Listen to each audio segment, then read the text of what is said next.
Hey guys, welcome back to the channel. So today we are testing the 10 Plus wheels for the first time.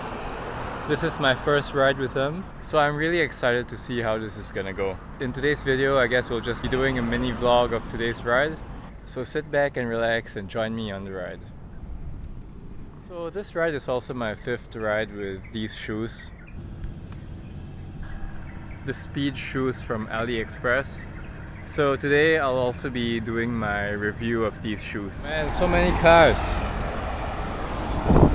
Today's route is what we call the figure of 8 loop, and when you see the map you'll know why.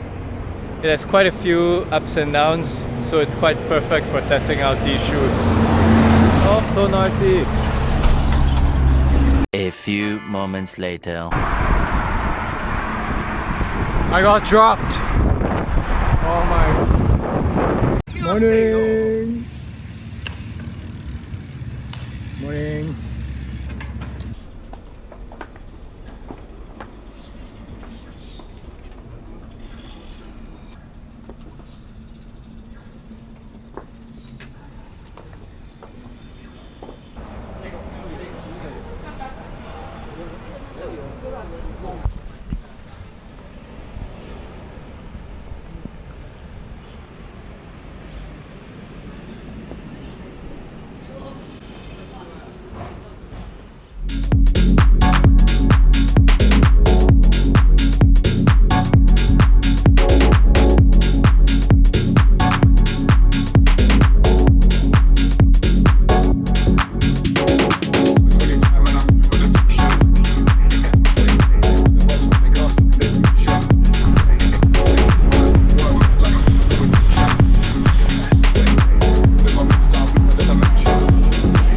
Hey, what's up, bro?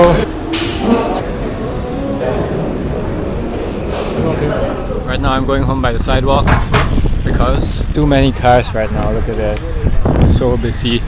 So I'm taking the sidewalk. Anyway, I'm not in a rush and who cares about average speed. So now we're back from that morning ride. I got dropped after the climb at Bartley Road East. And that wasn't even 30% of the ride done. Luckily, there was a red light and I managed to catch up to the pack. So what went wrong today? Honestly, I felt like there was just no power in my legs. I can think of 3 things that I changed from my usual setup. Number 1 was the compression calf sleeves that I wore today. I usually use them for running and I wanted to test them out for cycling today. However, I don't think they helped at all because I just felt like my legs were so tight, and I think going forward I won't use them anymore for cycling. So that was one.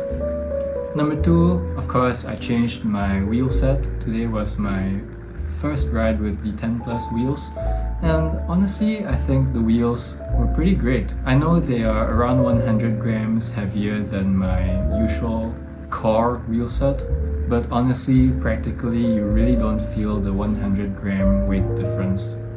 Today we slogged it out going up some climbs, we also went fast, but I set PRs on this ride across various segments. So honestly, I don't think the 100 grams made any difference at all. Going back to the wheels, I also like how they're quite quiet.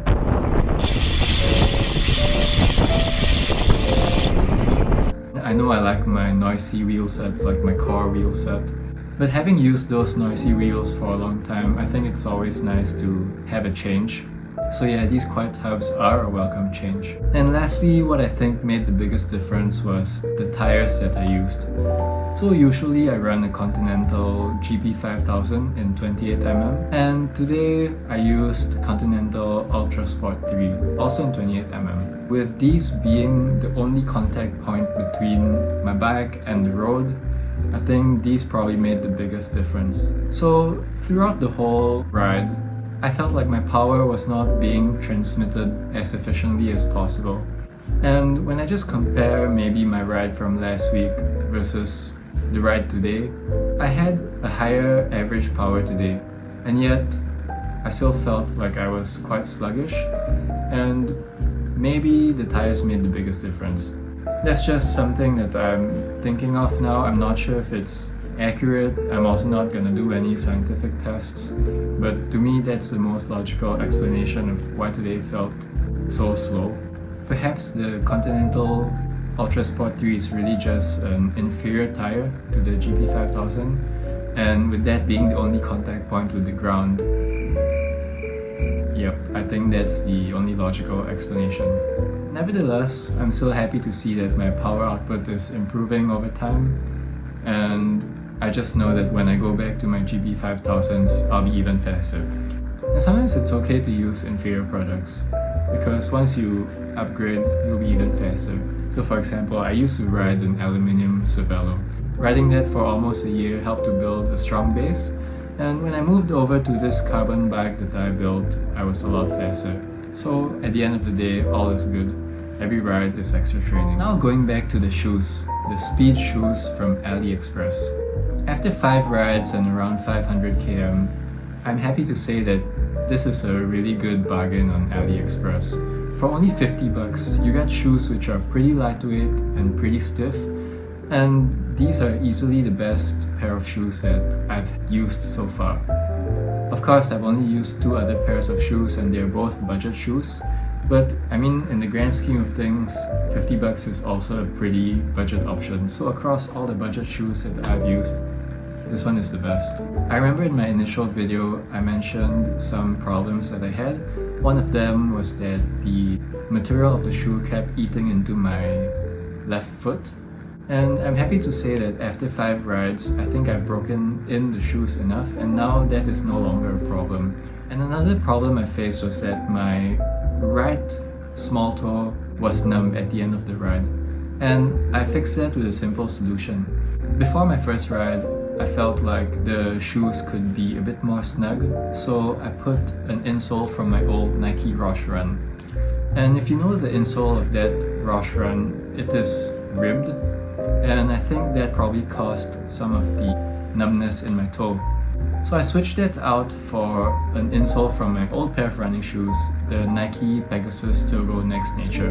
This one is just a normal foam insole and it doesn't have any ribs, and the problem went away on my second ride. So I think the ribbed nature of the Roche Run insoles caused the numbness in my toe. I don't know why that is so, but at least my problem is fixed now. The shoes are also very lightweight and very stiff, and I felt as if my power output from my foot to the pedals, to the drivetrain, to the wheels, and then to the road was a lot more efficient once I started using these shoes. On my first ride with them, I even managed to get a sprint PR at West Coast Highway, and I don't think my power output was that different from my previous rides along that segment. So I mean, if you only change one variable, which is the shoes, perhaps that is the reason why I got a new PR. At the end of the day, it's a $50 pair of shoes. If you don't like it, you can just use it on an indoor trainer, or maybe sell it for 30 bucks and let someone else use the pair. It's only 50 bucks, you can't go wrong. So honestly, I don't have any problems recommending it to anyone who asks. The design is also pretty sleek, but I believe in function over form, so if it gets me PRs, it's an A+ from me. Yeah, so that's it for today's video. I hope you enjoyed the mini vlog, the first ride impression on the 10 Plus wheels, and the review of the speed shoes from AliExpress. If there's anything else you guys want me to cover, do drop it down in the comments below. And as usual, take care, ride safe, and see you guys in the next video. Cheers!